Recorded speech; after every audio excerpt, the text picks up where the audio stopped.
Assalamualaikum warahmatullahi wabarakatuh.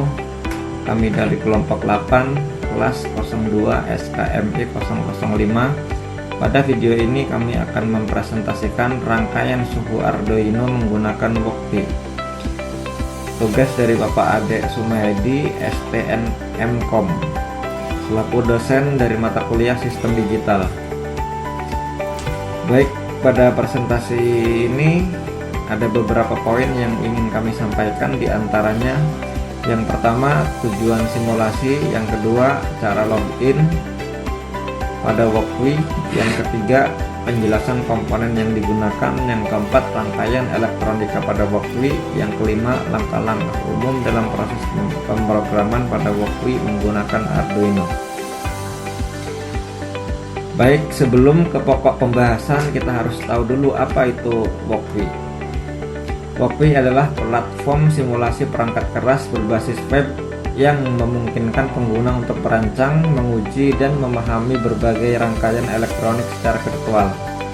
Proses pemrograman pada Workpi melibatkan penggunaan bahasa program Arduino untuk mengontrol mikrokontroler perangkat keras lainnya pada simulasi. Poin yang pertama, tujuan simulasi. Tujuan simulasi yang pertama mempelajari cara kerja Arduino tanpa harus memiliki perangkat fisik. Yang kedua, menguji program coding sebelum diunggah ke Arduino asli. Yang ketiga, mensimulasikan rangkaian elektronik seperti LED, sensor, buzzer, LCD, dan komponen lainnya. Yang keempat, mengurangi biaya dan resiko kerusakan komponen karena semua dilakukan secara virtual. Yang kelima, mempermudah proses pembelajaran dan eksperimen kapan saja melalui browser. Yang keenam, mendeteksi dan memperbaiki kesalahan rangkaian atau program lebih cepat sebelum mengimplementasi nyata.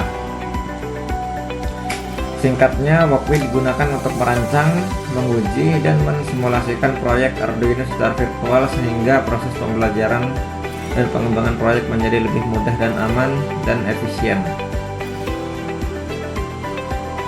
Poin kedua, langkah-langkah cara login pada Workpi. Baik, kita telah masuk ke poin yang kedua. Yang kedua adalah bagaimana cara login ke situs resmi Workpi. Caranya adalah buka browser, klik di pencarian Workpi, nanti akan muncul seperti ini ya. Klik yang ini. Jika belum login terlebih dahulu di pojok kanan atas. Di sini Workpi menyediakan 3 opsi untuk login. Bisa menggunakan Google, GitHub, atau email. Kalau kami sendiri login menggunakan Google.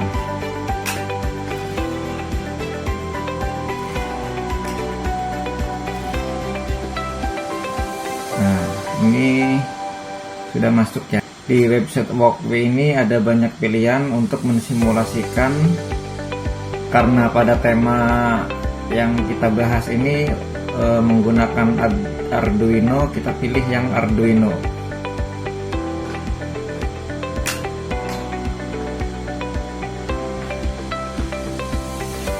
Kemudian kita pilih lagi, scroll ke bawah, klik yang Arduino Uno.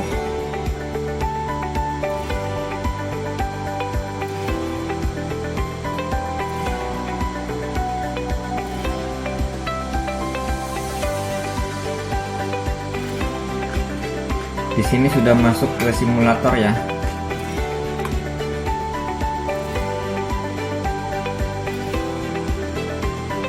Untuk menambahkan, kita bisa klik tanda plus ini, lalu kita pilih apa saja komponen yang akan kita masukkan untuk mensimulasikan.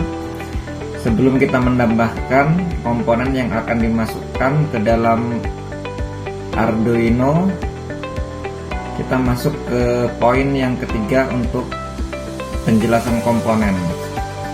Poin yang ketiga adalah komponen yang digunakan.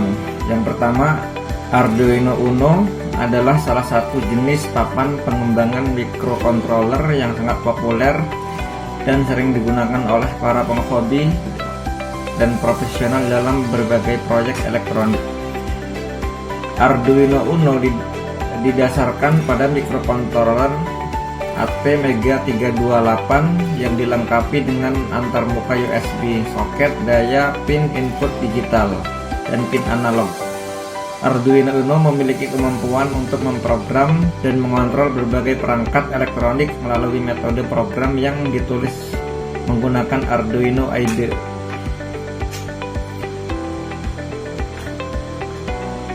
Dengan Arduino Uno, pengguna dapat membuat berbagai proyek seperti robotik, otomatisasi rumah, sistem monitoring, dan berbagai aplikasi elektronik lainnya. Yang kedua, LCD 16x2. Fungsi program LCD 16x2 menampilkan hasil pengukuran suhu dan kelembaban udara yang didapat dari pembacaan sensor di HT22 yang telah diproses oleh mikrokontroler Arduino Uno. Pengujian di sini dilakukan ketika sistem dinyalakan, maka LCD 16x2 akan hidup dengan menampilkan informasi suhu dan kelembapan udara pada ruangan. Yang ketiga, DHT22. DHT22 adalah sensor untuk membaca suhu dan kelembapan lingkungan, memberikan data digital mengenai suhu dalam derajat Celcius dan kelembapan dalam persentase. Digunakan sebagai input ke Arduino untuk menjalankan logika tertentu, misalnya mengaktifkan relay saat suhu tinggi. Yang keempat, modul relay. Modul relay berfungsi sebagai saklar elektronik yang dikendalikan oleh sinyal tegangan rendah seperti dari Arduino microcontroller untuk menghidupkan atau mematikan rangkaian listrik bertegangan arus lebih besar secara aman. Relay ini terdapat beberapa soket, diantaranya VCC, GND, IN, COM, NO, power, dan LED. Yang kelima, LED. Fungsi dari program LED menghasilkan cahaya yang didapatkan dari pembacaan sensor DHT22 yang telah diproses oleh mikrokontroler Arduino Uno. Pengujian di sini dilakukan ketika sistem dinyalakan dan sesuai dengan perintah dari mikrokontroler Arduino Uno, maka LED akan menghidupkan dengan menghasilkan cahaya pada ruangan. Yang keenam, buzzer. Fungsi dari program buzzer menghasilkan suara yang didapat dari pembacaan sensor DHT22 yang telah diproses oleh mikrokontroler Arduino Uno. Pengujian di sini dilakukan ketika sistem dinyalakan dan sesuai dengan perintah dari mikrokontroler Arduino Uno, maka buzzer akan hidup dengan menghasilkan suara pada ruangan. Yang ketujuh, GND. Simbol panah ke bawah ini adalah simbol GND, tanah atau ground. Fungsi utamanya yaitu sebagai titik acuan tegangan 0 volt pada seluruh rangkaian elektronik. Semua komponen diukur tegangannya relatif ke titik ini. Menjadi jalur balik arus listrik agar rangkaian menjadi tertutup dan berfungsi dengan benar. Menyamakan potensial listrik antar semua perangkat, misalnya Arduino, sensor DHT22, modul relay, sehingga data sinyal dapat dikirim dengan stabil. Sebagai pengaman, melindungi rangkaian dari lonjakan listrik atau arus lebih. Singkatnya, GND adalah jalur negatif pembumian yang wajib dihubungkan agar semua komponen bekerja dengan baik dan aman. Yang ke-8, LED Matrix MAC 7219. Modul ini berfungsi sebagai layar tampilan visual yang dapat menampilkan titik huruf, angka, simbol, atau grafik sederhana. Berikut adalah fungsi setiap kakinya. Ada VCC, GND, DIN, CS, CLK, DOT. Yang ke-9 adalah kabel jumper. Kabel jumper adalah elektronik yang memiliki pin konektor di setiap ujungnya dan memungkinkan untuk menghubungkan dua komponen yang melibatkan Arduino tanpa memerlukan solder. Intinya, kegunaan kabel jumper ini adalah sebagai konduktor listrik untuk menyambungkan rangkaian listrik. Biasanya kabel jumper digunakan pada breadboard atau alat prototyping lainnya agar lebih mudah untuk mengutak-atik rangkaian. Konektor yang ada pada ujung kabel terdiri atas dua jenis, yaitu konektor jantan dan konektor betina. Macam-macam kabel jumper Arduino. Jenis-jenis kabel jumper yang paling umum adalah sebagai berikut. Yang pertama, kabel jumper male to male. Yang kedua, kabel jumper male to female. Yang ketiga, kabel jumper female to female. Berikut adalah gambar dari ketiga jenis kabel jumper. Yang keempat, proses rangkaian elektronika pada Walkwi. Merancang rangkaian elektronika yang ingin Anda buat, Anda dapat menggunakan editor rangkaian pada platform Walkwi untuk menempatkan komponen-komponen elektronika seperti kabel, LCD 16x2, DHT22, GND simbol, relay modul, Arduino Uno, LED, buzzer, dan running text. Hubungkan komponen berikut. Yang pertama, LCD 16x2. Hubungkan LCD 16x2 VCC ke plus di breadboard. Hubungkan LCD 16x2 GND ke minus di breadboard. Hubungkan LCD 16x2 SDA ke pin A4 Arduino Uno. Hubungkan LCD 16x2 SCL ke pin A5 Arduino. DHT22. Hubungkan DHT22 VCC ke plus di breadboard. Hubungkan DHT GND ke minus di breadboard. Hubungkan DHT22 data ke pin 2 Arduino. GND simbol menunjukkan sambungan ground atau negatif dalam rangkaian. Selanjutnya, relay modul. Hubungkan relay VCC ke plus di breadboard. Hubungkan relay GND di minus di breadboard. Hubungkan relay in ke pin 8 Arduino. Hubungkan relay COM ke plus di breadboard. Selanjutnya, Arduino Uno, papan pengendali yang digunakan mengendalikan komponen lain pemrograman. LED. Hubungkan LED VCC ke pin 9 Arduino. Hubungkan LED GND ke minus di breadboard. Buzzer. Hubungkan buzzer VCC ke pin 8 Arduino. Hubungkan buzzer GND ke minus di breadboard. Running text biasanya menggunakan modul atau library untuk menampilkan teks bergerak pada LCD atau LED. Kabel digunakan menghubungkan berbagai komponen dalam rangkaian elektronika. Gunakan editor code untuk menulis program Arduino yang sesuai dengan rangkaian yang dibuat. Jalankan simulasi untuk melihat hasilnya secara langsung dan perbaiki jika ada kesalahan. Yang kelima adalah langkah-langkah umum dalam proses pemrograman pada Walkwi menggunakan Arduino. Pertama, memilih board Arduino. Pertama, pengguna perlu memilih jenis board Arduino yang akan digunakan dalam simulasi. Walkwi mendukung berbagai jenis board Arduino seperti Arduino Uno, Nano, Mega, dan sebagainya. Berikutnya adalah poin 5.3, yaitu menggunakan kode program. Untuk menulis kode program, pengguna dapat mengunggahnya ke simulasi pada Walkwi. Berikutnya, menjalankan simulasi. Setelah kode program diunggah, pengguna dapat menjalankan simulasi untuk melihat bagaimana kode program tersebut mempengaruhi perilaku rangkaian elektronik.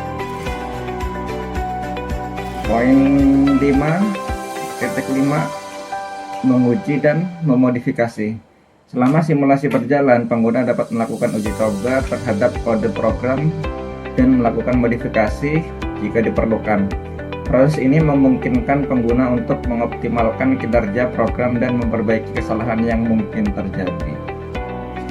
Baik, sebelumnya kami telah menjelaskan bagaimana itu cara login pada Walkwi, komponen apa saja yang digunakan, kemudian proses rangkaian elektronika pada Walkway, langkah-langkah umum dalam proses pemrograman. Di sini kami akan mensimulasikan bagaimana cara untuk merangkai suatu program pada Walkway. Sebelumnya telah dijelaskan apa saja komponen-komponen yang akan digunakan. Cara menambahkan komponen yaitu dengan cara mengklik tombol plus ini. Kemudian di sini bisa kita pilih komponen yang akan kita gunakan. Contohnya seperti LED,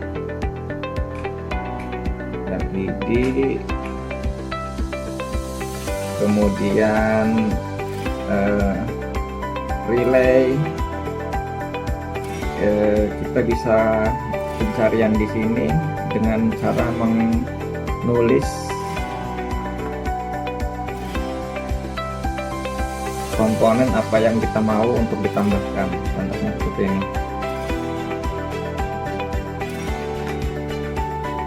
Setelah semua komponen yang akan kita simulasikan sudah siap, selanjutnya kita hubungkan antara komponen satu dengan komponen lainnya dengan cara mengklik seperti ini.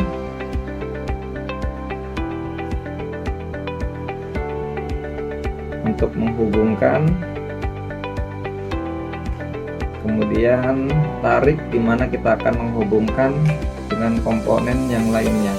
Contohnya kita akan menghubungkan ke papan Arduino.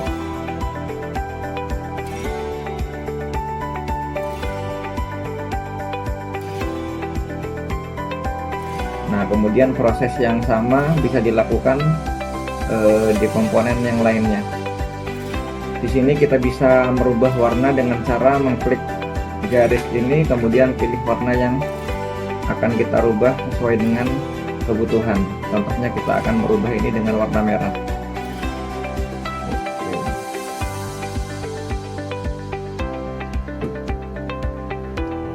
Setelah semua komponen terhubung seperti ini, kemudian kita menuliskan program coding di sebelah kiri seperti ini.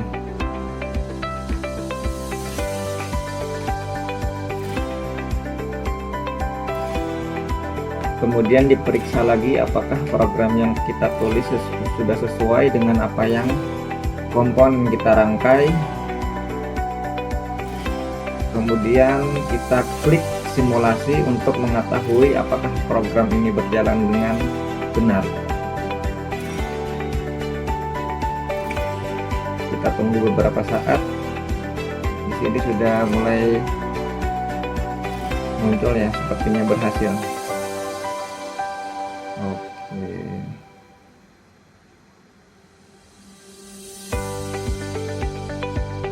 Pada penjelasan sebelumnya, selama simulasi berjalan, pengguna dapat melakukan uji coba terhadap kode program yang dilakukan modifikasi jika diperlukan. Proses ini memungkinkan pengguna untuk mengoptimalkan kinerja program dan memperbaiki kesalahan yang mungkin terjadi. Jika kita ingin memodifikasi, contohnya seperti ini ya, di LED matrix tertulis nama kita di bagian atas ini. Bisa kita tuliskan dengan nama lain atau sesuai dengan kebutuhan yang kita mau. Kita cari di bagian sebelah kiri program coding yang kita tulis.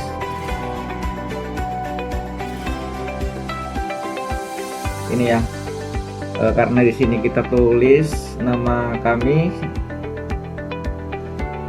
bagian untuk kita merubah untuk menampilkan pada matriks LED seperti ini. Bisa kita rubah sesuai dengan apa yang kita mau.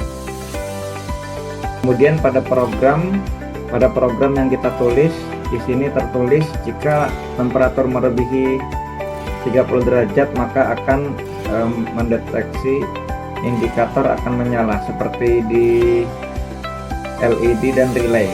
Baik, kita akan mensimulasikan dengan cara mengklik di HT22. Kita rubah ke contoh di 31.